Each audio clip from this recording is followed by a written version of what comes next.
Téma dalšího panelu, nebo našeho prvního panelu je, kam směřujeme. To je, myslím, dobrá otázka na začátek konference. A tak mi dovolte, abych teď pozvala moderátorku prvního panelu na pódium, její Andrea Ferancová Bartoňová, předsedkyně představenstva společnosti Inspiria Investments. Andrea? Dobrý den. Dobrý den, já vám musím na Andreu něco prozradit. Ona tak jednou na procházce po Manhattanu si uvědomila, že Česká republika je malá a že by bylo dobré expandovat.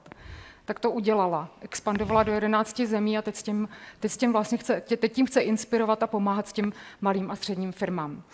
Hosty panelu Andreji Ferancové budou Munia Hilali, CEO společnosti IKEA, Vera van Doninck, EMEA Talent Director Thompson, Eva Pachocká, Central Europe HR Director Mars Czech Republic a Miroslava Simová, CEO společnosti Jan Becher Pernod Ricard. No, please.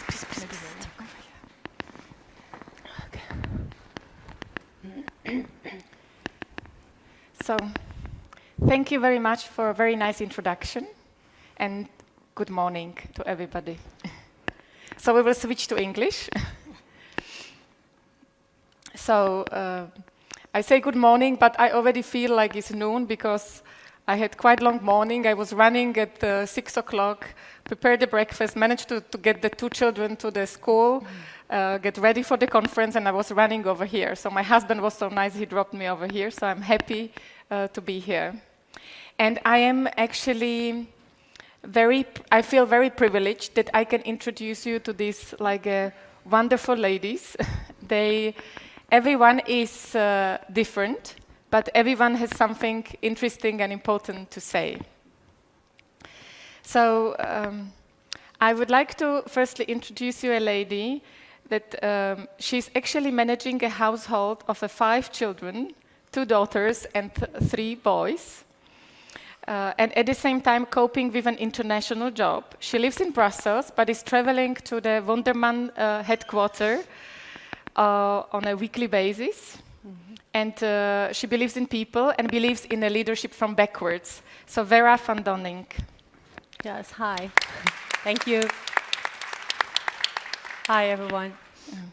So before I start with the next lady, I would like to actually read to you a mission statement of one company. And I wonder how long it will take you to recognize what company I'm talking about. Yeah? So, our vision is to create a better everyday life for many people by offering a wide range of well-designed, functional home furnishing products at prices so low that as many people as possible will be able to afford them. Very good. So, I actually myself, I find IKEA mission statement amazing because I think if you read it to almost everyone in the world, they immediately know that it is IKEA. And we are very fortunate to have with us a CEO of IKEA, Munia Hilali. And but just to let you know, she actually started as a floor manager. And she's probably the most diverse person I ever met. She worked in many countries and she's surrounded, even at home, with the diversity. So.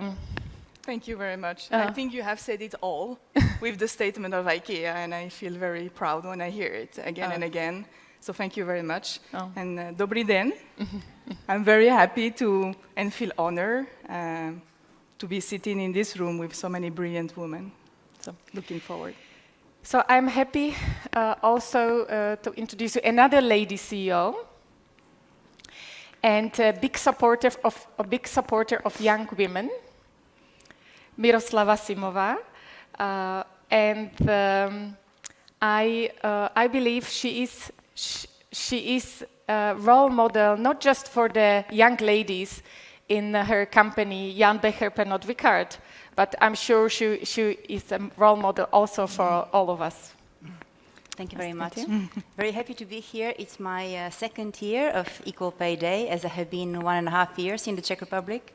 And I'm really excited to be with you today and tomorrow for the speed mentoring. Yeah. Thank you. And the last lady is actually not from Venus, she's from Mars, Eva Pachocka. And I found out this morning that she actually is a cat lover. She has 1 son, 1 husband, 7 cats, and 1 dog. But at the same time, she is a member of the board of directors of Mars, the most diverse, or the board which is very diverse, and she's the one who actually built it.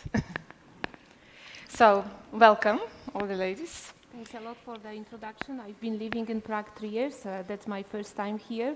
So I'm very happy, very excited. I'm happy to hear your stories and share also the stories from my company. Thanks for the invitation.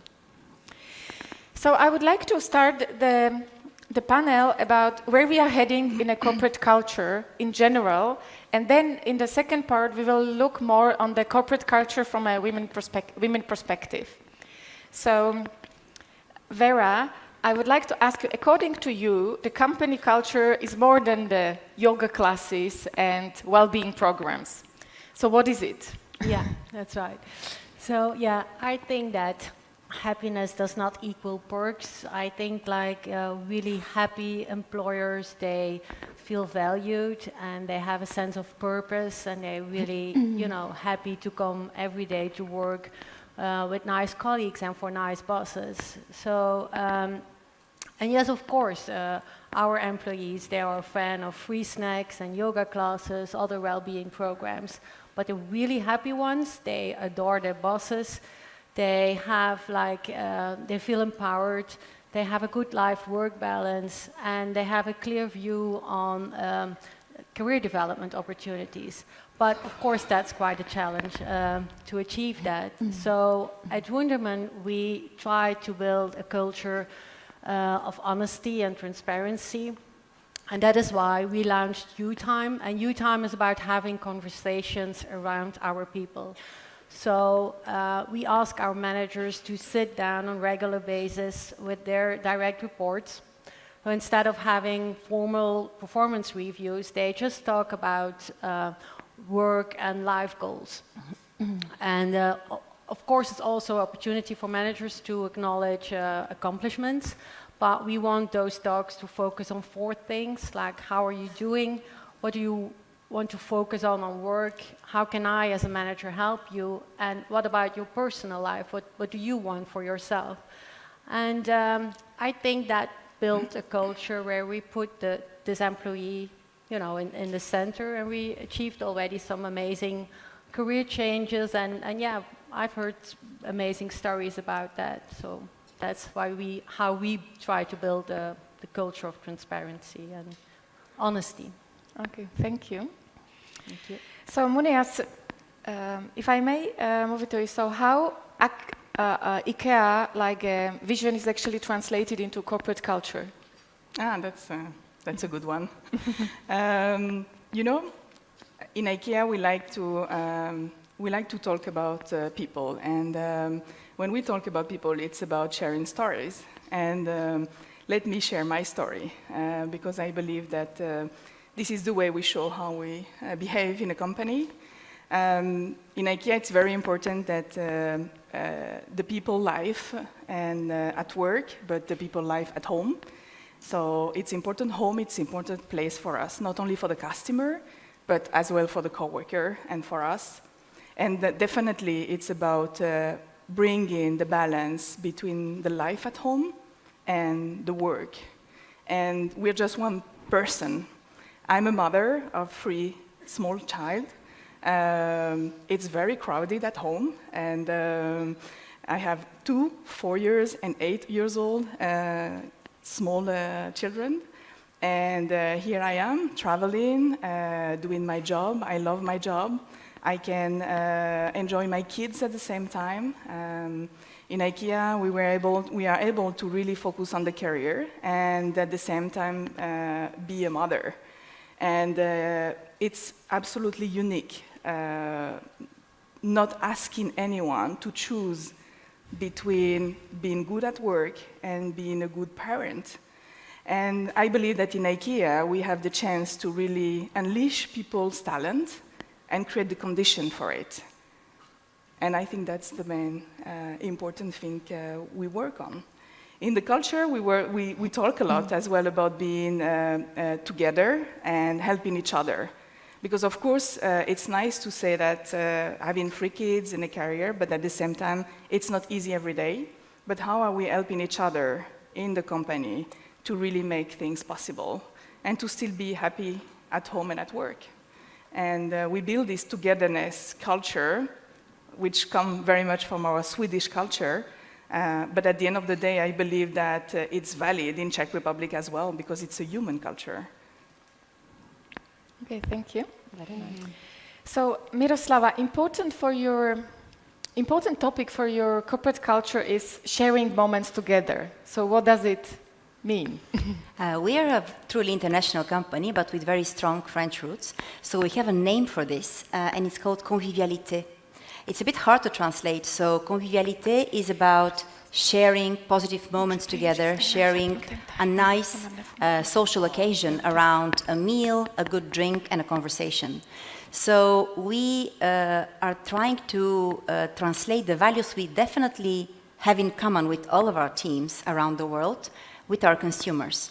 So we ask them to be convivialists, to share those social moments together in real life, as opposed to, I think, the latest tendency of being too much online, spending too little time in real life with people you love and you care about, with family and friends, around a nice celebration meal and a good cocktail and a good conversation, sharing stories. So it is really about being yourself, being real, and being more in real life as opposed to the online world. Oh, thank you. So Eva, please tell us what you are proud of in a company culture of Mars. I would say at Mars we are extremely proud of the culture itself. We say that the culture is differentiating us from the external world, but it's also very much uniting and connecting us internally. So no matter where you work, whether it's Czech Republic, Poland, or United States and Australia, you can expect exactly the same culture. You might ask what this culture stands for and what are the artifacts of the culture. So we are the privately owned business, one of the biggest in the world, and it's extremely important for us not only what we do as a business, but how we do it and what we stand for. And we are guided and led by our values, by our 5 principles, which is quality, responsibility, mutuality, freedom, and efficiency. These are the guidance in our everyday life, and these are the guidance of our decisions. Then the other artifact of the culture is the associate concept. We don't call ourselves employees, we call ourselves associates, and we believe that that emphasizes the special bond and the special relationship we have with the company. So we can expect to be trusted, to be responsible, to feel responsible, empower and value, no matter what's the role in the organization and no matter what we work for. For me personally, it means that the company is taking care of me, but I take care of the company, and I always treated the company like it's my own business. And the third caveat of our culture is leadership. So we truly believe we are all leaders. No matter what's your career path, what's your role in the organization, you will lead. You have a chance to have an idea, have an initiative, challenge status quo, talk to your friends, talk to your colleagues, challenge your boss sometimes even, and then execute your ideas. That's something what we all value big time as well, because that gives us a sense of belonging, but also sense of making changes and implementing some new solutions. Okay, thank you. Monia, I would like to, IKEA is very much about the people, about the furniture. I would expect that you really put a lot of effort into developing the furnitures, but what about innovation? Yeah, I was very much surprised that I have seen this, I don't know whether you have seen it, this new application of IKEA. You can scan your room at home and then you could fit their different furniture, the different pieces of furniture or table, which is quite amazing, yeah, and it's changing the way of shopping. So How did you manage to develop that? Yeah, I mean, you name it very well, because you start always by saying IKEA, it's about the people. And I think it's, I'm happy to hear that, because it's definitely about the people. And the word innovation is a little bit sophisticated, and I would translate it very much about, it's about really listening to the people needs. And the customer, we are customer, changing behavior. I mean, who would have been thinking that one day we could purchase shoes online? I mean, never. And today we purchase even shoes without trying it online and so on. So the behavior is changing, and of course we would like to make sure that we are close to those behaviors and we answer to the customer need. At the same time, for us, innovation is not only about digital, and I was a little bit with you on the digital part. How we make convenient the shopping at IKEA, it's very important. How we can make it easy for the people, because of course we are becoming more busy, and we value the time. Because in IKEA we also value that people need time with the loved one. So how can we make things in an easy way to create a better everyday life in your home? The second thing in innovation, and I'm happy you're talking about that one, it's about the products and the sustainability, and I feel very proud to see that how many products today are developed with a sustainable approach, with recycled components. I was in Sweden a couple of weeks ago and looking at the new range, and I was absolutely impressed, where I was standing in front of a carpet made 100% of plastic bottle. And I said, how can it possible? You would touch the carpet, and it looks like a carpet. So it's this innovation part for me, it's connected to people, it's connected to the planet. It's really much about that, creating a positive impact around us. Such. So talking about that, if we move, Vera, to your field, marketing, yeah? So marketing is one of the areas that is significantly changing, yeah? The computers, artificial intelligence is just like changing it so much. So how does actually the fact that you're in the marketing is reflecting into the corporate culture in your company? Yeah. Yeah, I think technology is like shaping marketing, and that is one of the reasons why we merged two major agencies at this moment. We merged Wunderman, which is a digital agency, with GWT, which is a traditional agency, because advertisers, they want inspiration now that is based on data insights and on data knowledge. And by merging these two agencies, we believe that we can offer that in just one agency. You have like amazing creativity, you have data knowledge, and you have sophisticated technical skills.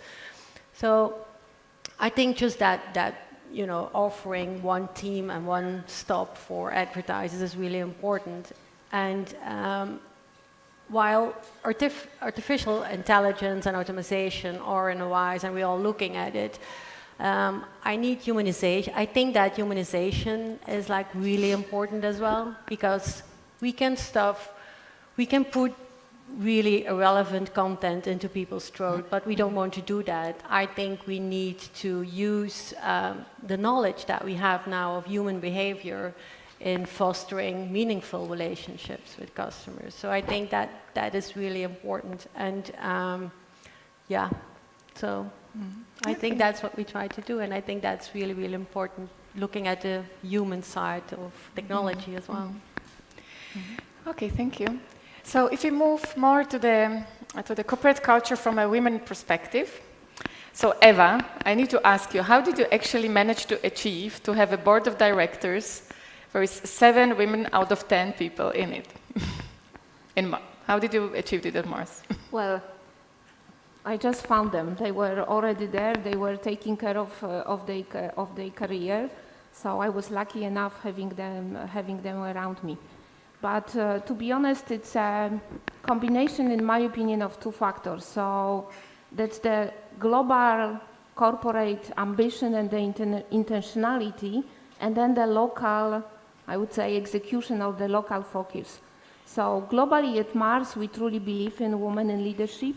And Victoria Mars, our former board of directors, She is now the sponsor of the global program supporting development of women at Mars. And actually, 2 years ago here in Prague, we were hosting a beautiful global event when we were talking about what we already do great for women at Mars, what are the upcoming challenges, and what we also need to do to be ready for new challenges for new generations and for these new needs. Also, our CEO, Grant Reed, he signed for the CEO Initiative for Diversity and Inclusion when the companies are working together to beating the bias, making trainings about it, sharing best practices, but also practices which does not work. So that's a global perspective. And then obviously locally, I truly believe in development. And I truly believe that career does not happen. The career is a everyday focus and a conscious decision. And that's what we do at Mars. We believe that we own our career. We can navigate and steer through this career the whole life, making also decisions which are relevant to the different stages of the career. So, for example, myself, I'm a good example. When my son was younger, I haven't been mobile. So the company offered me the possibility to grow and develop in Poland. I was working on the different positions in the different business units, and I had a chance to learn. But when my family situation allowed me, and I was mobile, that brilliant opportunity to be here arrived. I raised a hand, and then I said, I'm ready, I can come. The other part is that, of course, we have a great supporting program. So we offer trainings, mentoring, we offer coaching, but we also encourage people at the very early stage of the career to explore international assignments, explore diversity, explore cross-functional, cross-segment moves. You work in marketing, try sales. You are in sales, try supply chain or finance. That would only broaden your perspective and will help you in the future. Okay. But still, when I'm talking to CEO of the banks or CEO of the large companies, they all say, yeah, I would like to have a diversity, but there's lack of women willing to be in those positions in Central Europe. So we are in the Central Europe, so I would like to get more of the recipe. Okay, there are people here or around us, but recipe how to really spot them and find them. So, as I mentioned, I've been living in Prague 3 years, and I actually came here in 2016 to help the business establish a new cluster of the four countries with the headquarters in Prague. And that cluster is currently led by 10 leadership team members, and 7 of us are women. That's true, but we are also 10 of us, 10 different nationalities. So when we started building the cluster, we said diversity is our ambition, and that's what we want to build. So from the very beginning, we said we want to have the most diverse hub, the hub and the organization which will be the role model, because we truly believe that diversity is something what is helping us to do the better business and be more inspirational about the leaders. So we started building that diverse organization. And it's much beyond the gender diversity. It's about career ambition, it's about passport, it's about different experience, different age. I see. And that happens when you are intentional and you have tools and you have people around you, the things are happening. Okay, thank you. So Miroslava, you are a big supporter of young women. And for young women, the flexibility of work is very important. So how are you handling this in your company? I would like to echo a little bit the comment from Eva that indeed, in order for a balanced management and also employment force to happen, you need the company to support strategically this effort. This is very clear.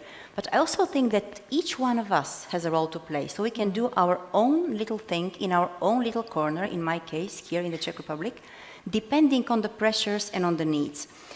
Being Bulgarian and having worked many years in Scandinavia, I was not really aware of the glass ceiling for a long time. I was never thinking about balance and gender diversity for my I'd say, early years in my career because I kind of ignored the existence of it. But when I came here in the Czech Republic, I realized that there is a lot more pressure on women, and especially on younger women who are in the natural stage of having children, some of them having 1, 2, 3, one after the other. And there was a real pressure from various stakeholders, starting with the family, with peer friends, and even, I would say, the state, the government is not really helping that women have the pressure not to come back to work. They are somehow seen as bad mothers if they do. And I think this is really something we need to fight. And how do you fight it? By helping them. So what we have done in Jan Beher Pernod Ricard, we are really creating a good environment to allow this flexibility in a difficult stage, a transitional stage, I would say, in every woman's life. And by the way, it's not only given to women. We have 2 men also who use those flexibility measures coming back from paternity leave. So it's not necessarily gender driven only, but very naturally it's mostly related to women who would like to come back to the workforce after maternity. And so what we have done is we are creating the possibility for women to kind of sample the work life. So they can choose to work 3 days a week, to work 80%, to work 2 days from home, 3 days from the office, all sorts of combination. And to be honest, this is not something we just do for the women. Obviously, we help them. This is really, really important. But this is really a business decision.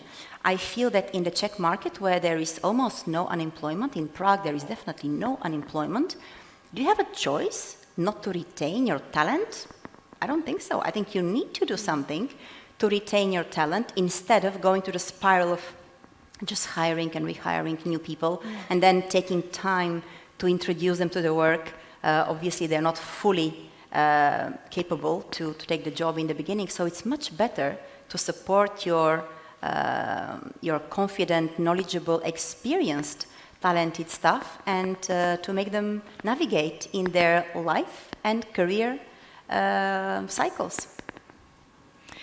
And mutual support of women at workplace, does it work? Does it exist? Of course it does, yes. I'm a big fan of women supporting each other and showing example in a very simple way, just by telling our stories, by sharing our very diverse career paths. Only recently, actually it happened last week, I'm very happy to share a little story.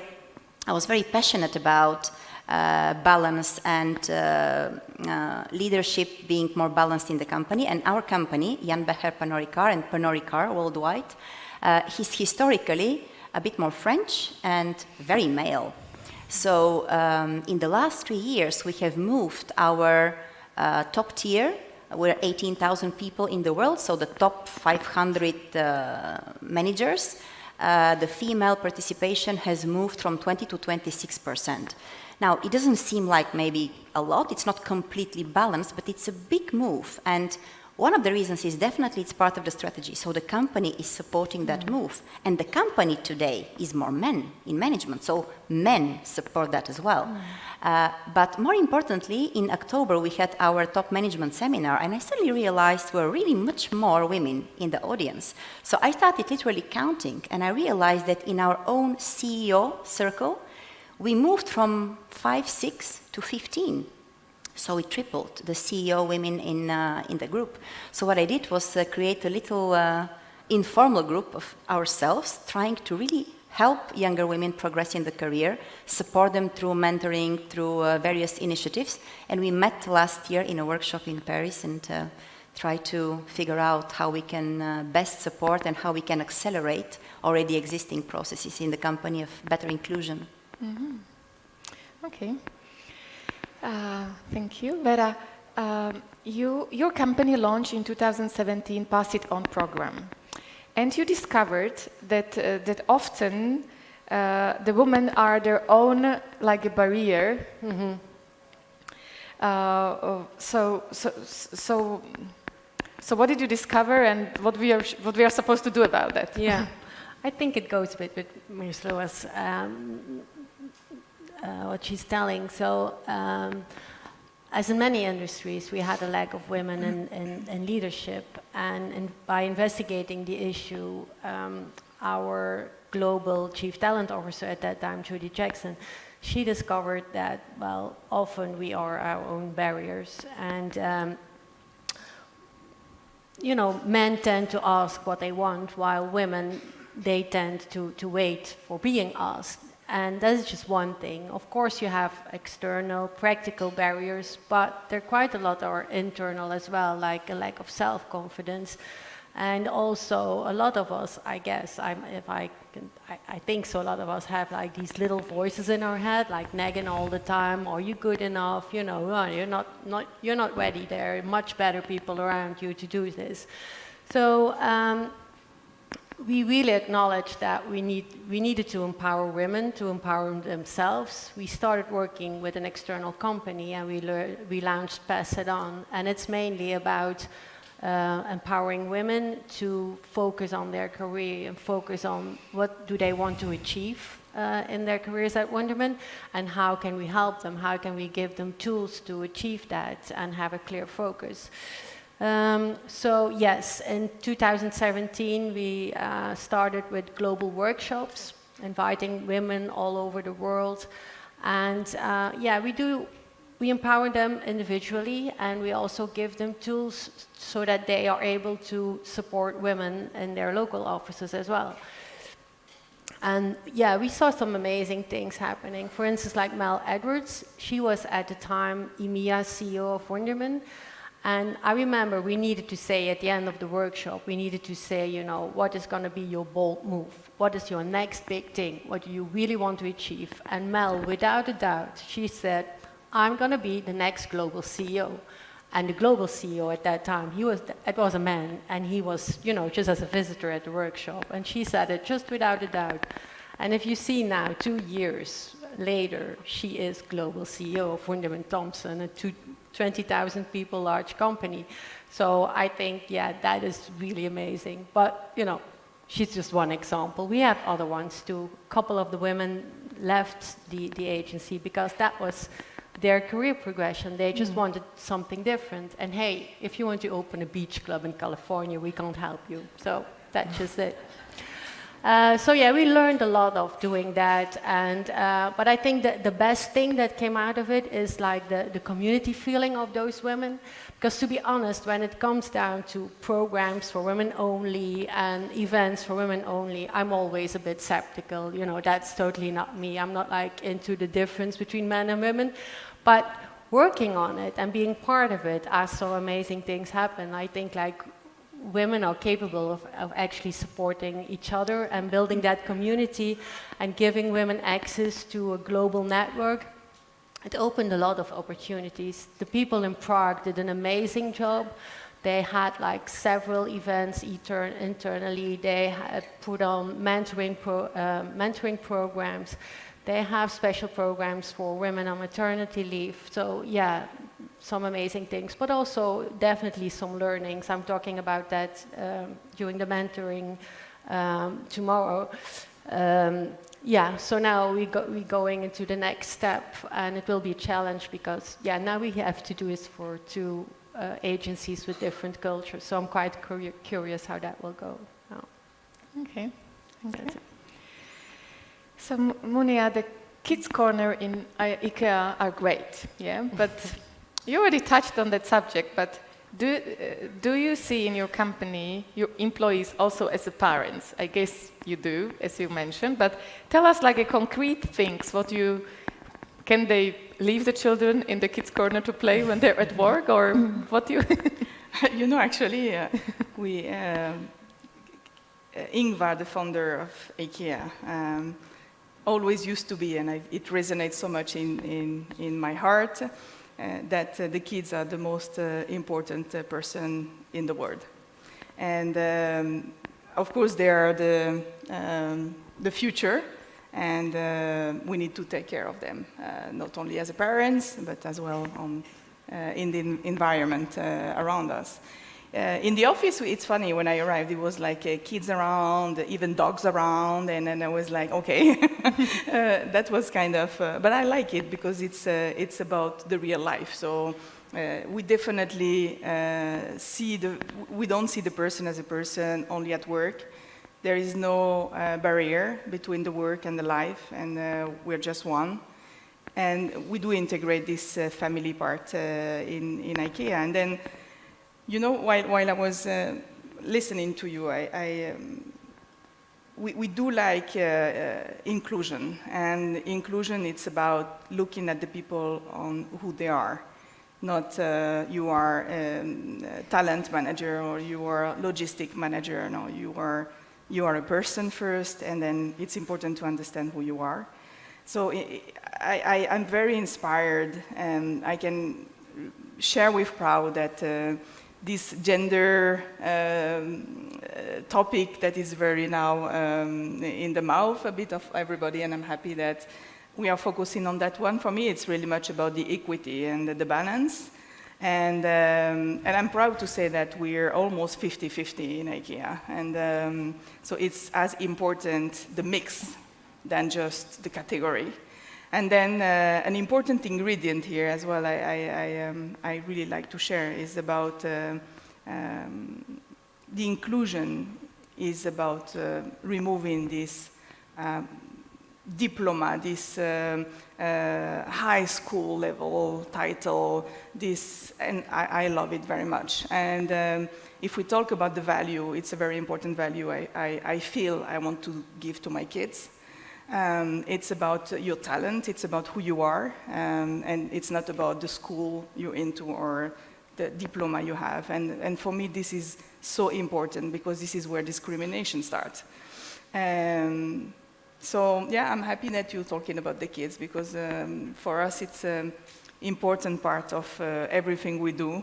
If you have followed a little bit the campaign we have done with these toys, where the kids all over the world were allowed to design a toy, and then it was selected, the winners across the world. And this little child actually had the chance to enter in the company, meet people, but definitely had the chance to see the toys in the store. So for me, this is something very beautiful because it goes beyond the business, it goes beyond, and it gives such a strong purpose. Why are we doing the things every day? Okay, that's nice. So there is like, I think nowadays, a lot of like opportunities and, you know, like we can progress with the career. But I think like we sometimes it is like quite difficult for women to do. So when I was studying at Harvard, one professor gave me actually a book which was called Never Good Enough. And actually, the title of the book is longer. It's just how to use the perfectionism to your advantage without letting ruin it your life. So, and there are these moments, yeah. So, like last time, I had this moment when my son came from school, and he told me, "Mommy, you forgot again to order us strawberry dumplings for lunch." So, and in my head blinked this dining room at school, and you know, like all of the children eating like strawberry dumplings, except of my sons, who actually had the default lunch number 1, which you need to change, which I forgot for the 3rd time this year, and I felt really, really miserable because yes, I can expand to 11 countries, but I'm not capable to remember that I need to order this lunch. Yeah. So and you feel I felt really really bad and hopeless. So like Munia, I start with you. So how are you coping with this fight to satisfy everybody? Wow. Actually, I think I don't. I try very hard. As a person, as a woman, as a wife, as a mother, and as a leader, I struggle to not feel guilty every day because I want to give the 100% to everybody. And of course, if you do the calculation, it doesn't work. And but I think that it's a journey, And when you feel the trust in your environment, when you feel that at home you have the trust, at work you have the trust, that you feel safe, then it's okay to make mistakes. And it's okay not to be 100% Wonder Woman. Because I understood that being Wonder Woman, it's impossible. And that was my first haha moment in life, because I thought I could be Wonder Woman, but it's not possible. You know this hero thing? No, it's not possible, but it's possible to definitely feel good by being yourself, feeling good that sometimes it's a little bit more here and less here, and sometimes it's the other way around. And I think when you definitely feel the safety environment around you, it's just okay to be yourself.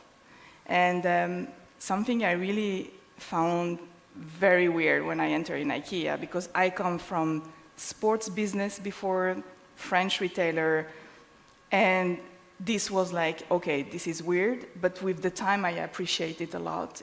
We are super allowed and encouraged to make mistakes. Actually, we celebrate mistakes. Isn't it crazy? And I love it, because then it's fine to not be perfect. Because if you try to be perfect, I felt that it's a struggle. Then you need to be extremely organized, of course, because if I have 3 kids at home and intensive work agenda, you really need to be organized. But I must say that I find the joy in it. I try to find the balance in it, and I feel definitely supported by our culture to be able to do it. Every time I visit units, stores, and I'm very happy to see my IKEA friends in the corner, I feel very supported by many, many coworkers. How are you? How you feel? Isn't it too much traveling? How can we support you? This is amazing, you know. Sometimes I arrive in the morning and I find my ginger water, hot water with lemon on my desk, and it's like, let's share a tea together, let's care for each other.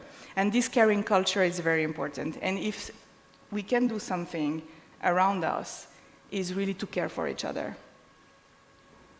Is to ask a simple question. Ask yourself how many times you look around and ask, how are you? But the real, how are you today? And take the time to listen, because maybe behind this smiley person, there is a struggle. Maybe behind this joy, I'm fine, there is someone who is struggling with his life, is struggling with the balance between the work and the life, and just sometimes by talking and listening to each other, it helps a lot. I strongly believe that it's about really, really making small things that makes big impact in people. Okay, thank you. Thank you. That was very nice. Miroslava, would you have a story to share with us about in this I don't feel good enough, They're not good enough, yeah. The perfection, yeah. Well, I guess age helps a little bit. So with age, you kind of accept who you are and you accept your imperfections, and you frankly don't care about them anymore. But I think we can really learn from men in their approach. They're very different in their approach to everything in life, including jobs, including career, including leadership, including trying something new. And the aha moment for me came when 5 years ago I was about to start my first CEO role, and I had the opportunity to be in our yearly conference with all my fellow CEOs, which, as I said, were mostly men, very few women. So I just took the time to talk to each one of them separately and say, so what are your tips? What are your advice? What would you normally do when you start a new job, a new CEO role, because they're moving around the world in a new team? So give me some wisdom. And a learning already was the fact that each one of them gave me a different lesson. So that's already, I think, a great learning, that there is no one single way. You have to find your own that works for you. But there was one particular advice I really kept, and I sometimes share with other women especially. It was from a very senior leader in our organization, perhaps the complete opposite of me, big Anglo-Saxon guy, a very different approach in terms of how he looks and how he acts. I'm a bit more kind of softer, empathic, and he will be more direct. And he said, Mira, forget about your weaknesses. Nobody hired you for them. Just, don't care about them. You have the job because of all the strengths and value you're bringing to the company. So, sounds so simple, but it's so true. We sometimes tend to focus on the little imperfections, like the classic example how a man and a woman take a new job assignment, whether they could take it, and it says, okay, so I'm yes, yes, yes, no, no, yes, yes, no. Oh, 60%, says the guy. Perfect, I'm going for it. And then the woman looks at the same job description saying, yes, yes, yes, yes, yes, no, 80%, I'm not so sure. Can I do it? So I think this is my story. This is a simple lesson that I took and really try to live through. And now I spoke about convivialité, and convivialité is a lot about enjoyment. I like what you say in IKEA, and I believe you really do it this way, that there is no work-life balance. You're one, and your people are, they're people. So the time they spend at work, and the time they spend at home, sometimes the kid is sick and they bring the kid to the office, or sometimes you need to take an emergency home office. That's still the same one person. So to me, there must not be a separation. And what is really important is that you enjoy all your roles, because we as mothers, we have a bit more perhaps on our plate. And who cares if you're perfect? Because your child doesn't remember the imperfections. They remember your presence, your love. So 2 weeks ago, we were in Spindlerhof Mlin discussing budgets for the region, millions of profit, and how are you achieving the growth and digitalization. And in every break, the men would just take a coffee and a drink and maybe a cigarette and go out. And I would be checking because my daughter was planning a birthday.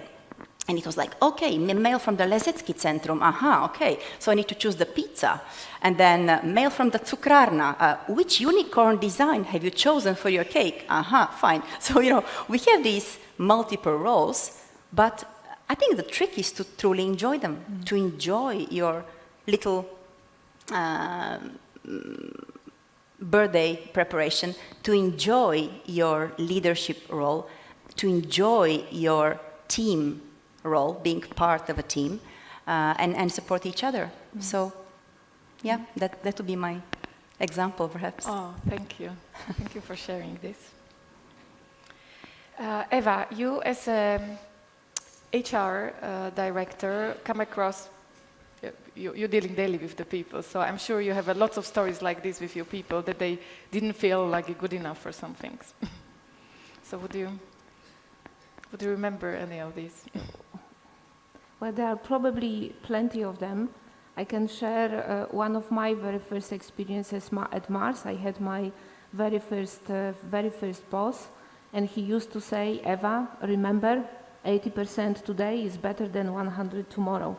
So that was probably my very first lesson when I also realized that perfectionism is not necessary, and sometimes this 80% is okay, because that's exactly what is required.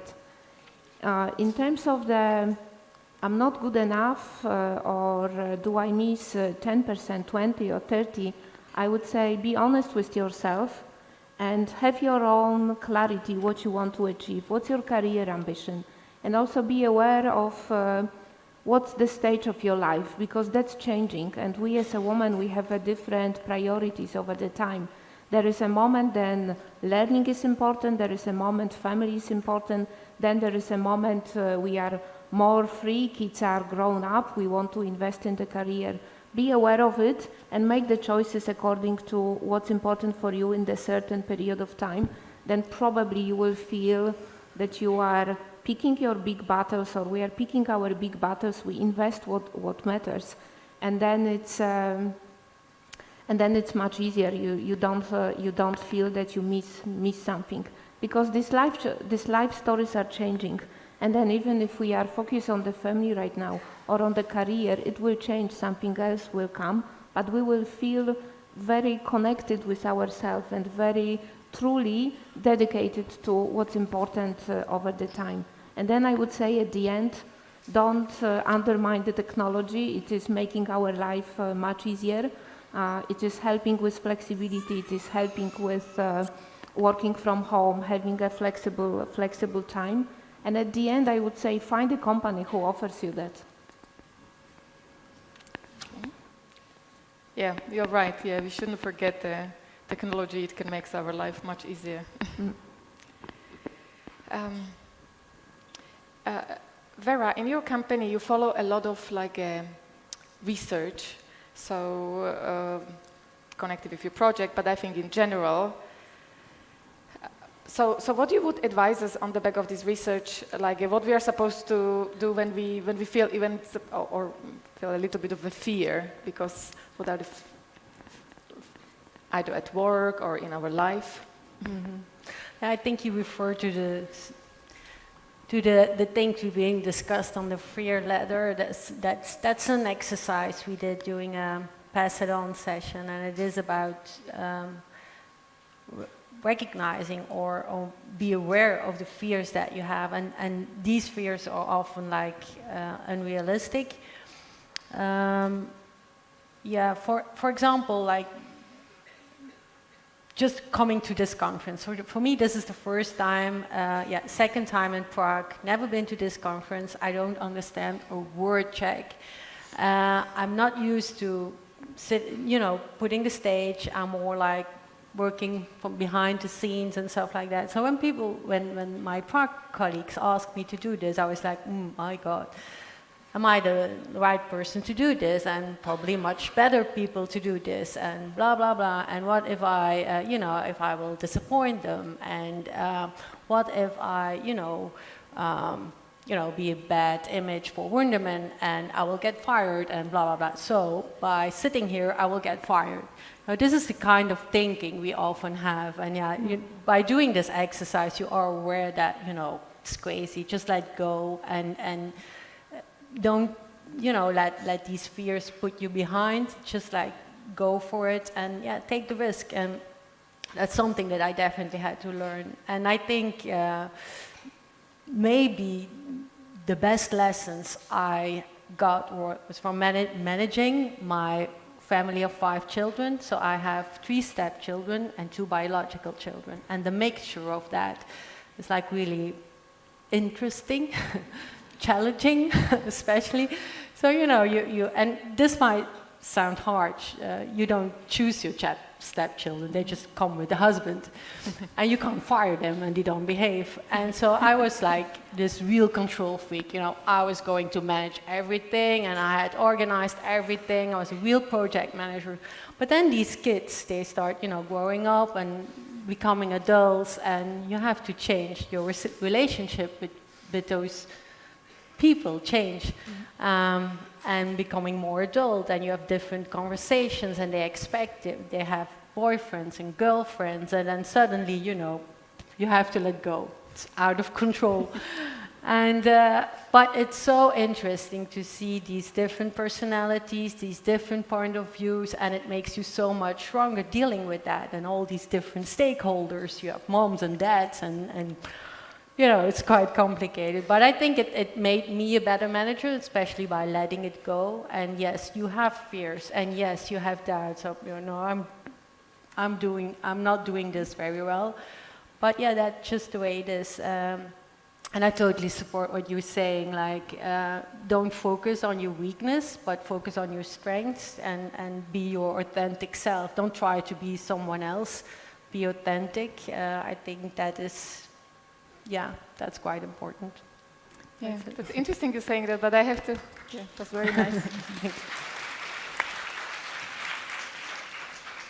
I have to say we had like all calls together, and I think one of the things which is like when you fear something, you should really like work on it and prepare and know it, because, and Vera actually, like we had the call, but she really was preparing like for the panel very much. She sent me Control like freak.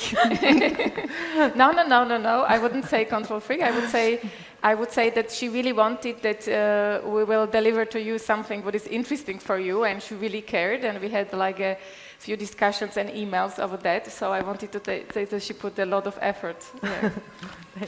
I'm just used of like, I don't want to, I've been to conferences where they invite people from companies and they make this big publicity about themselves, and I just need to make sure that we have a relevant story for all of us. That just Yeah, which is important.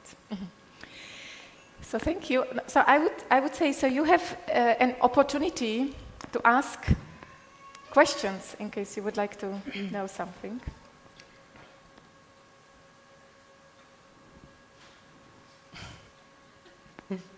I'd just like to say, I think it's fantastic that we have some children in the audience. Yeah, exactly. Because, okay, they're noisy, but that's real life. It's fantastic. I love it. I think we owe a flower to this little girl in a red dress somewhere behind. And have an IKEA children's corner over here. Yes. Yeah, there is someone in the back, so I don't know whether you will get a There's a microphone. question over there. Yeah, okay. Yeah, thank you for great sharing, ladies. It was just a great inspiration and authenticity which we could hear from you. You mentioned, all of you, in some way, that feeling of being not enough is one of the barriers for the happy life and the grow and successful career. So do you have any simple advice what help you to overcome this feeling in your life, which you would share with us here to help other women? So, like I just say for myself, I read that book. Never good enough. Yeah. I didn't understand it well enough. So that I read the book, yeah, which I was advised to read about. It's called Never Good Enough. Okay. Yeah, I think it's a very good one. If I can share in a very simple way, I truly believe that, and probably this belief helps me a lot, that all human beings are equal. I don't believe that there is a superior human race. I believe in that we all born equal, and we need to treat people as equal. Fairness is very important to me, so I always believe that if I feel around me someone look at me like not enough or lower, then he or she should reflect on her human values. And I feel strong for that. I always believe that when I get very nervous or impressed with a conference room or a meeting or a presentation where I don't always feel very comfortable, I think, you know what? We are just men and women. We are the same. We have the same needs. We wake up in the morning, we don't look very good on the mirror, and then we go for the coffee, and we have absolutely the same needs. We're the same. We are just having different responsibilities, different scope. That's it. So I remove a bit this title thing, and I feel like, you know what? We are exactly the same, on the same level. So why should I feel not enough? And this, I believe, help a lot.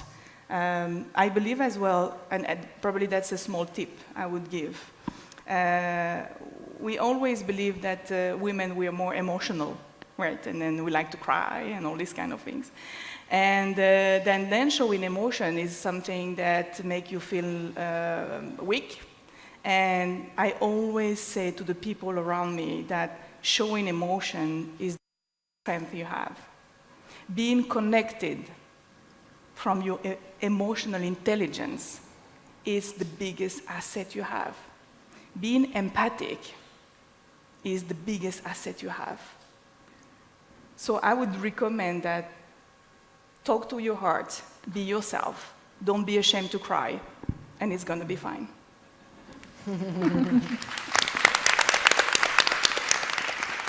If I may just add one small tip about the same question.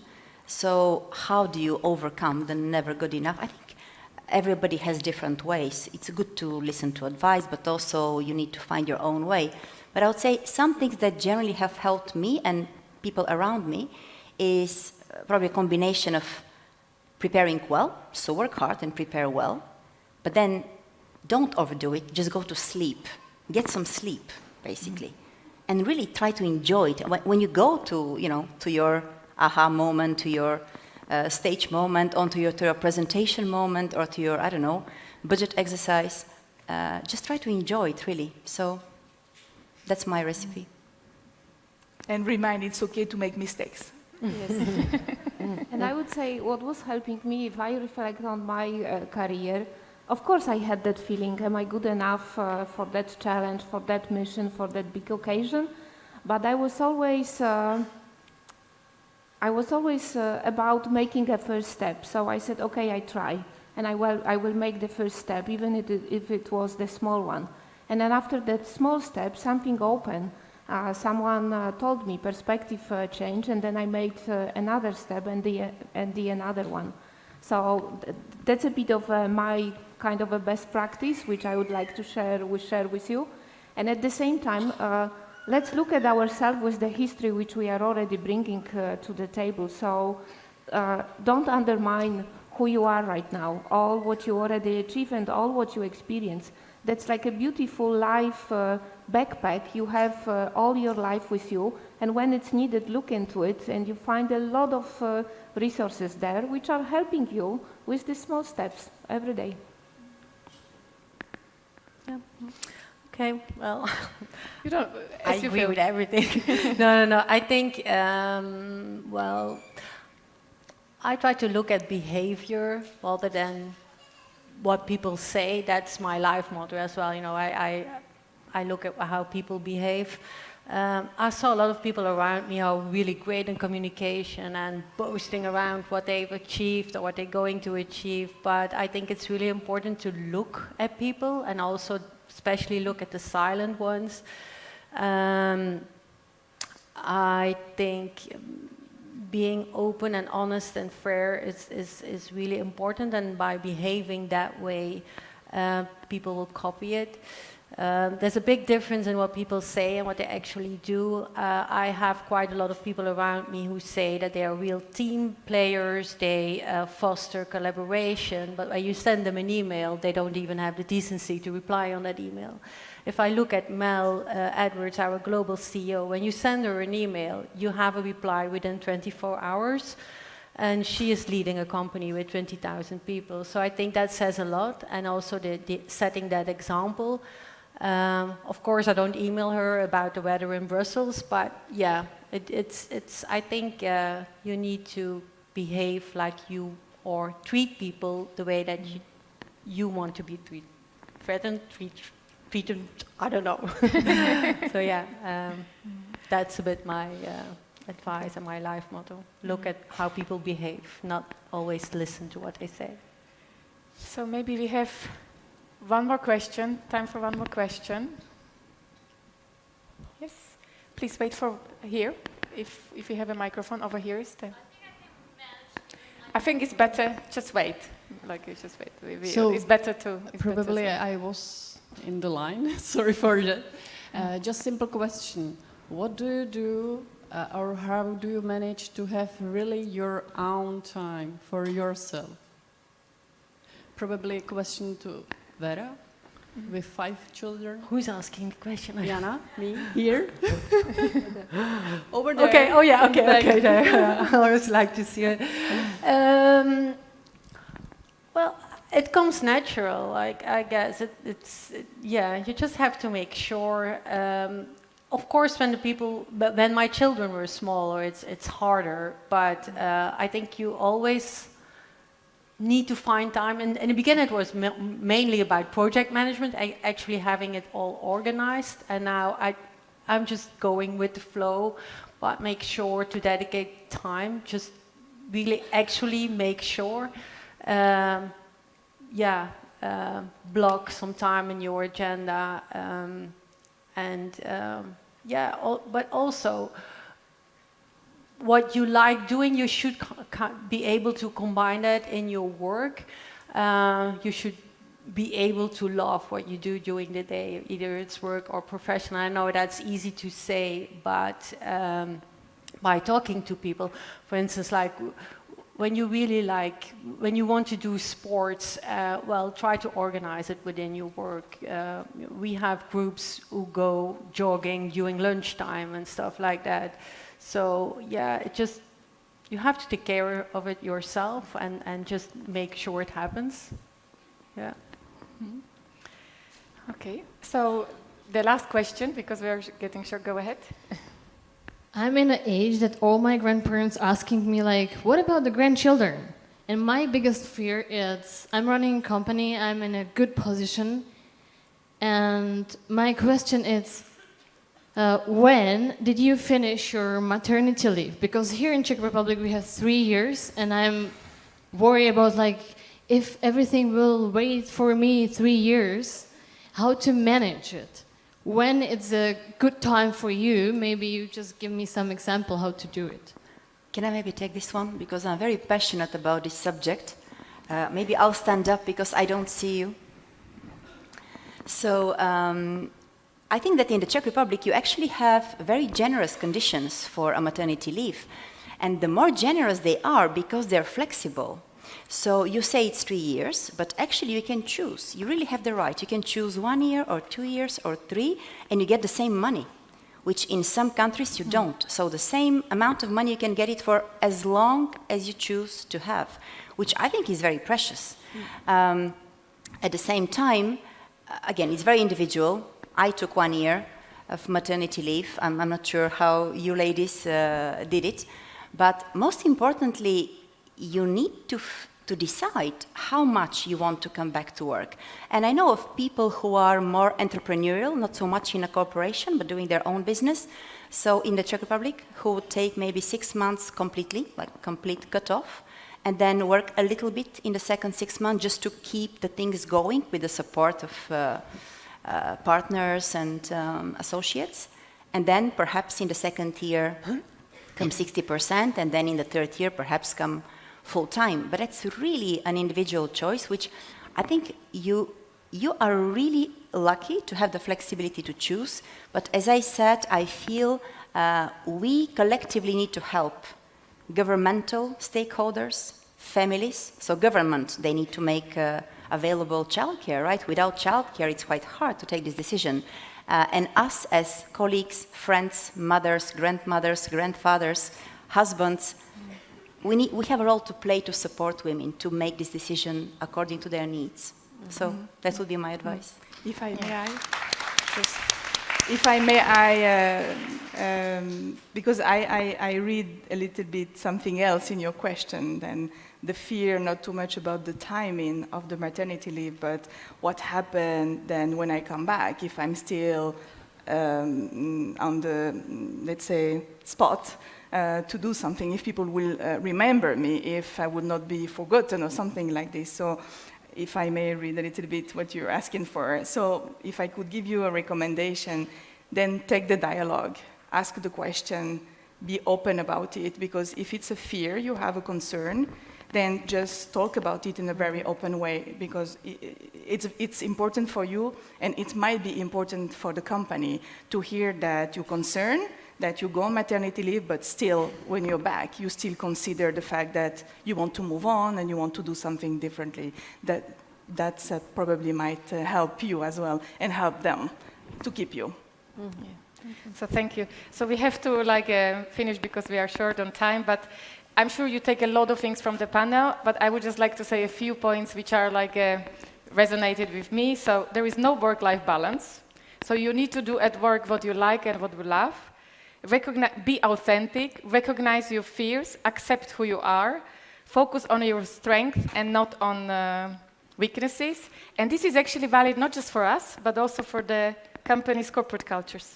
So thank you very much to Munia, Vera, Eva, and Miroslava. Thank you. Thank you. Thank you. It was a pleasure.